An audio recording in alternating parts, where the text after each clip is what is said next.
நேரத்தில் வந்து தீவிரவாத குழுக்கள் வந்து அவங்களும் வந்து ஆக்டிவ் ஆகிறதுக்கான வாய்ப்புகள் இருக்குது. இதனால் வந்து நமக்கு ரொம்ப நாலேஜ் இருக்கணும், ரொம்ப அறிவு இருக்கணும். சும்மா வந்து ஆளுக்கு வந்து பிரெயின் வாஷ் பண்ணுவானுங்க. யாருக்கிட்டையும் போய் மாட்டிக்கக்கூடாது. அதாவது ஒவ்வொருத்தரும் வந்து நீங்கள் குரானை படித்து ஈமானை வளர்த்தக்கூடிய அந்த வேலையை மட்டும் ஃபோக்கஸ் பண்ணுங்கள்.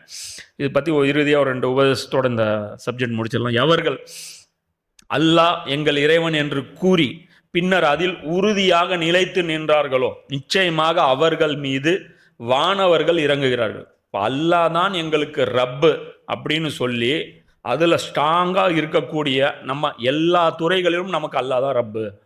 நான் வந்து என்னுடைய வாழ்க்கையுடைய ஆன்மீகமாக இருக்கட்டும், பொருளாதாரமாக இருக்கட்டும், குடும்பமாக இருக்கட்டும், சமூக வாழ்வாக இருக்கட்டும், அரசியல் வாழ்வாக இருக்கட்டும், எல்லாமே அல்லாவை சார்ந்து தான் நான் அமைத்து கொள்வேன்னா இந்த மாதிரி ஆட்களுக்கு எந்த பிரச்சனையும் கிடையாதுன்னு அல்லாஹ் சொல்கிறான். அவர்கள் மீது வானவர்கள் இறங்குகிறார்கள், மேலும் அவர்களிடம் கூறுகின்றார்கள், அஞ்சாதீர்கள், கவலைப்படாதீர்கள்.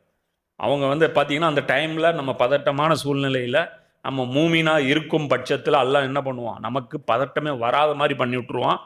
ஏன்னா இவர்கள் வந்து சொல்லும்போது கேட்காது நமக்கு காதில், ஆனால் எப்படி ஃபீல் ஆகும்னா தைரியமாக ஃபீல் பண்ணுவோம். எல்லாரும் பயந்து ரொம்ப பயப்பட போல அந்த டைமில் வந்து ஒரு மூமினாக நம்ம இருக்கிற பட்சத்தில் தைரியமாக ஃபீல் பண்ணுவோம். உங்களுக்கு வாக்களிக்கப்பட்டிருக்கும் சுவனத்தின் நற்செய்தினால் மகிழ்ச்சி அடையுங்கள். இது வந்து மவுத் அடைஞ்சாலும் நமக்கு வந்து என்ன, அவன் மவுத் அடைஞ்சவனும் நமக்கு என்ன ஆகும், கவலை வரும். ஏன்னா நம்ம செஞ்ச அமல் போதுமா, போதலையே, பத்துலையே, நம்ம செஞ்சது அக்செப்ட் ஆச்சா இல்லையா அப்படிங்கிற அந்த பயம் இருக்கும்போது மலக்குகள் என்ன சொல்ல, பயப்படாதீங்க, இங்கே சேஃபு, உங்களுக்கு சுவனம் இருக்குது, நரிச்சு டக்குன்ட்டு வந்துடுவாங்க மலக்குகள். அப்போ இதற்கான ஈமான திரட்டுற வழி பாரு. அதுக்கு பதிலாக நீங்கள் பங்கர்ஸ் ரெடி பண்ணுறதும், நீங்கள் வந்து ஸ்ட்ராட்டஜிக்கெலாம் வந்து எந்த நாடு வந்து தப்பிக்கும், அந்த நாடு போய் நம்ம போய் உக்காந்துக்கலாம் அப்படின்னு இது பிளான் பண்ணுறதும், முன்கூட்டியே நாங்கள் வந்து அங்கே போக போகிறோம் இங்கே போக போகிறோங்கிறது எதுவும் உங்களுக்கு கை கொடுக்காது. நீங்கள் மூமீன்களாக இருந்தால் நீங்கள் உங்கள் வீட்டிலே உட்காந்துட்டு இருந்தீங்களாலும் நீங்கள் வெற்றி அடைந்தவர்கள்.